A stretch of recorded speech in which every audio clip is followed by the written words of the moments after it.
हाय, good evening, नमस्कार, आदाब। मेरा नाम है आरजे राज। आप देख रहे हैं 493rd episode of Nagpur most happening Facebook live show, जिसका नाम है राज की बात। छतरपुर फार्म्स प्रेजेंट्स राज की बात in association with Kamat and Durga wealth manager.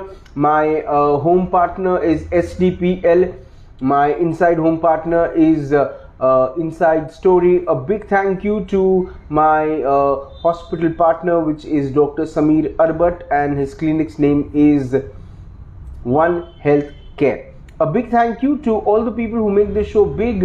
Siddhi, the brand of astrologer and tarot card reader, Priya Acharya. A big thank you to Gemini Outdoors, Atmanirbhar Bharat partner, which is servicing wala. Also Joshi Security Systems.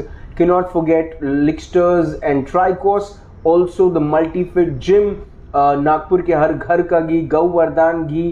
And also a big thank you to Ali Shan, which is Nagpur's best store when it comes to the regal ethnic wear.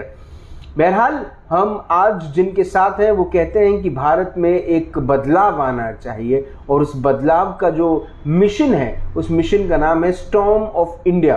क्या है ये mission और क्या है इस mission के पीछे, बताएंगे वो जो है flag barrier of this complete mission. नाम है उनका शशांक अग्रवाल। हाय शशांक, वेलकम टू राज की बात। Thank you. सबसे पहले आप अपने एनजीओ का नाम बताएं। मेरे एनजीओ का नाम है एक वादड़ भारताचा, the storm of India. The storm of India, जी। ओके। स्टॉर्म ऑफ इंडिया की शुरुआत कब हुई, और ये जो मिशन है स्टॉर्म ऑफ इंडिया, इसके पीछे का दृष्टिकोण क्या है, कोशिश क्या है? स्टॉर्म ऑफ इंडिया जो है वो हमने 2016 से चालू करा था। It's a ongoing campaign in which we aware people to host Tiranga and sing national anthem at every social and religious places in all over the country. ये एक ऑनगोइंग मिशन है जिसमें हम लोगों को अवेयर करते हैं कि वो राष्ट्रगान गाए और तिरंगा लहराए। नहीं, लेकिन ये इसकी शुरुआत कहाँ से हुई? इसको कहाँ से आपने सोचा कि यार इसको ऐसा करना चाहिए?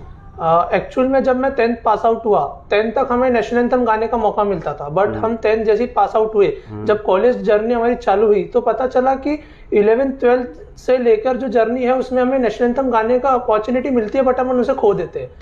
तो जैसे मैंने रियलाइज करा कि नहीं, जैसे मैं अवेयर हुई चीज के ऊपर, मुझे लोगों को भी अवेयर करना जरूरी है, नागपुर यूथ को अवेयर करना जरूरी है। तो मैं इस मिशन को चालू करा और मैं लोगों के पास जाके उनसे सजेशन लेने लगा कि आप नेशनल एंथम गाए, और उन्हें अवेयर दिया। तो उस प्रोसेस से मैंने ये चीज़ चालू करा। एंड फुटाला तालाब एक ऐसा हब है जहाँ नागपुर के 50% यंगस्टर्स बैठते हैं। जी, तो ये 50% ज्यादा हो गया। हाँ, 10-20% तो डेफिनेटली। राइट। हाँ।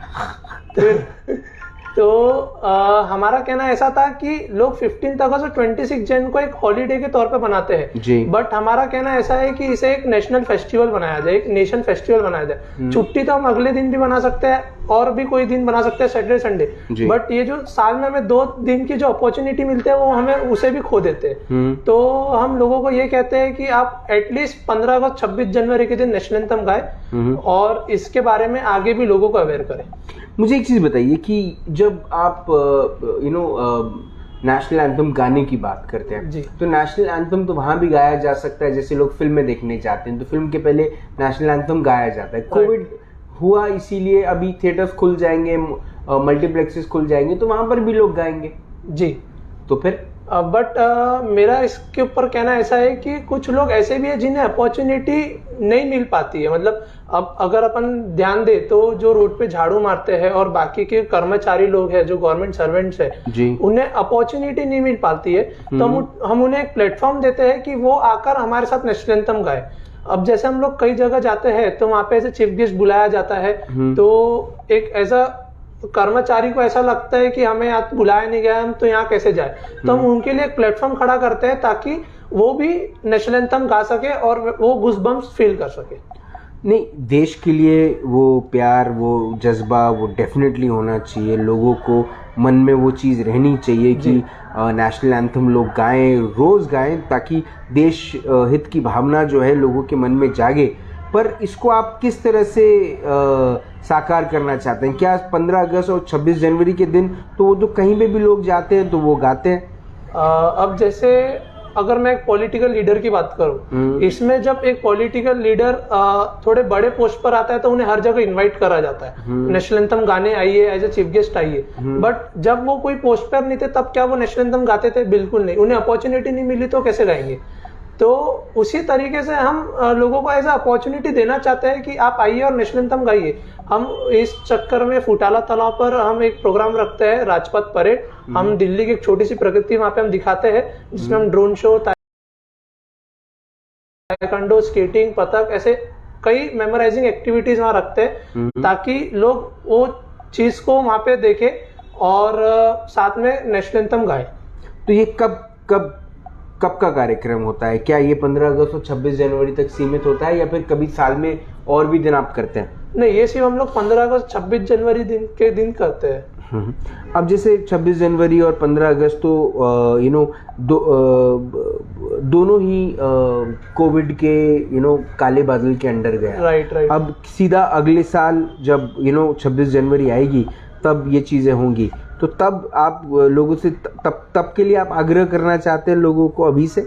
हाँ जी। और अगर कोविड की लहर, भगवान करे कि ऐसा ना हो, बट अगर ये लहर आगे भी चलती है तो इसके लिए हम लोग ने एक नया थीम लाया है, हर घर तिरंगा हर घर राष्ट्रगान। अब जो लोगों को अपॉर्चुनिटी नहीं मिल पाती थी फैमिली के साथ गाने की, वो लोग आज वो अपॉर्चुनिटी गेन कर सकते हैं इस कोविड सिचुएशन में। अपने घर में अपने परिवार के साथ टेरिस पर, सोसाइटी में वो नेशनल एंथम गा सकते हैं। तो हमने इस बार ये 15 अगस्त को भी ऐसा ही कार्यक्रम करा था। ये हमारा कार्यक्रम 351 लोकेशन पे एक साथ एक ही समय पर हुआ था और जिसमें कई गांव, कई क्षेत्र ने हमारे साथ पार्टिसिपेट किए थे। ओके।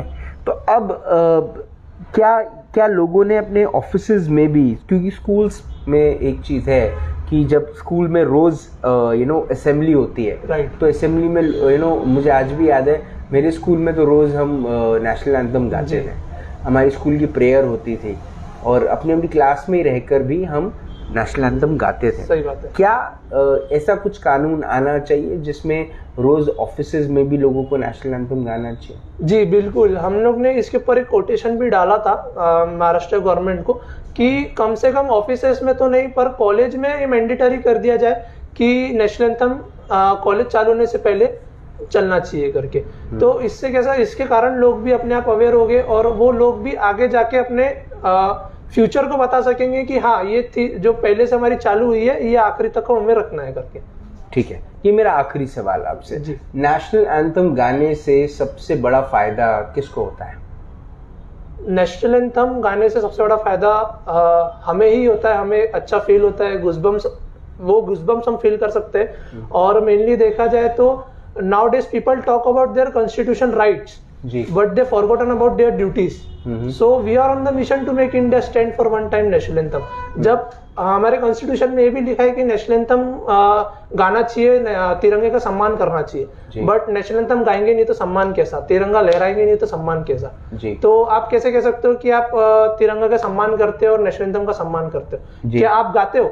अगर आप गाओगे तो वो तिरंगे का सम्मान हो पाएगा, वो नेशनल एंथम का सम्मान हो पाएगा। जी, तो लोगों, आपका ये कहना है कि लोगों ने अगर लोग तिरंगा लहरा नहीं सकते लेकिन कम से कम तिरंगे की शान में अगर नेशनल एंथम गाएं तो एक जुटता दिखती है, दूसरा देश के प्रति आपकी भावना जो है वो और मजबूत होती है, और तीसरा ये कि एक तरफ जब आप देश के लेकर बात करते हैं तो आप अपनी जिम्मेदारी भी स्वरूप आप कहीं ना कहीं महसूस करते हैं कि देश के प्रति आपकी जिम्मेदारी भी बहुत बहुत बढ़िया। Shashank Agarwal, thank you for giving your time and sharing the storm mission for the storm in India. आपने अपना वक्त दिया, आपने हमसे बात करी, उसके लिए बहुत बहुत धन्यवाद। Thank you so much.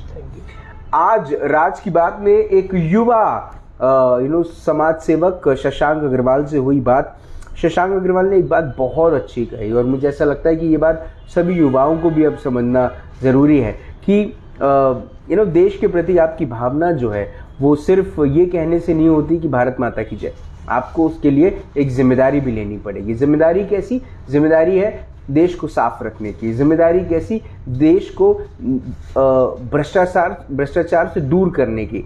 जिम्मेदारी कैसी? देश में अपना टैक्स भरने के। ये सबसे बड़ी जिम्मेदारी है। आज हार्डली कुछ करोड़ लोग टैक्स भरते हैं और एक बड़ा तबका वो टैक्स के पैसों पर सुविधाएं और योजनाओं का इस्तेमाल करता है। शायद अब ज़रूरी है कि हम सब अपनी जिम्मेदारी समझें देश के प्रति, अपने शहर के प्रति, अपने प्रदेश के प्रति और अपने देश के प्रति, और हम सब के प्रति हमारी खुद की जिम्मेदारी है। आज नागपुर शहर में इतनी तेज़ बारिश हुई जिसके बाद नागपुर शहर के रास्तों पर इतना पानी जमा हुआ था जिसकी कोई हद नहीं। बहुत दुख हुआ देखकर कि क्या काम कर रही है NHAI ने। इतना बड़ा बोर्ड लगाया था कि this is a NHAI city. If the roads are bad then how can you call this your city? The city needs good roads and trust me, the city does not have good roads. अगर रास्तों पे पानी भर जा रहा है, लोग two wheeler चलाती हुई एक महिला गाड़ी से गिर जाती है, उसे बचाने के लिए कोई आता भी नहीं है, सिर्फ इसीलिए क्योंकि उनके जूते भीग जाएंगे। ये कितने दुख और दुर्भाग्य की बात है। और उस पर एक युवा निकल कर आते हैं और ये कहते हैं कि हमें अपना राष्ट्रगान रोज गाना चाहिए। इससे कुछ नहीं तो अपने देश के प्रति, अपने देशवासियों के प्रति हमारी जिम्मेदारी जो है वो थोड़ी सी उठ के दिखेगी। एक कोशिश ये भी करते हैं कि हम देश के प्रति अपनी जिम्मेदारी थोड़ी सी समझें। और सबसे बड़ी जिम्मेदारी अगर आपकी है आपके देश के प्रति तो वो है ऐसे लोगों को चुनना जो इस देश के लिए, पहले अपने शहर के लिए, उसके बाद अपने प्रदेश के लिए और उसके बाद अपने देश के लिए काम कर रहे हैं। जो नेता चुने जाते हैं और तुरंत में उनके बंगले का काम शुरू हो जाता है, ऐसे नेताओं को चुनना अब हमको बंद करना पड़ेगा। नहीं तो एक दिन ये तो फॉरेन जाके सेटल हो जाएंगे, हमारा क्या होगा ये हमको खुद से अब पूछना होगा। दादा भाऊ के चक्कर में खुद का जो अस्तित्व है उसको ना भूलें। दादा भाऊ के चक्कर में अपने वोट को ना बेचें। अपने वोट का सही इस्तेमाल करें और जिंदा रहें। जय हिंद।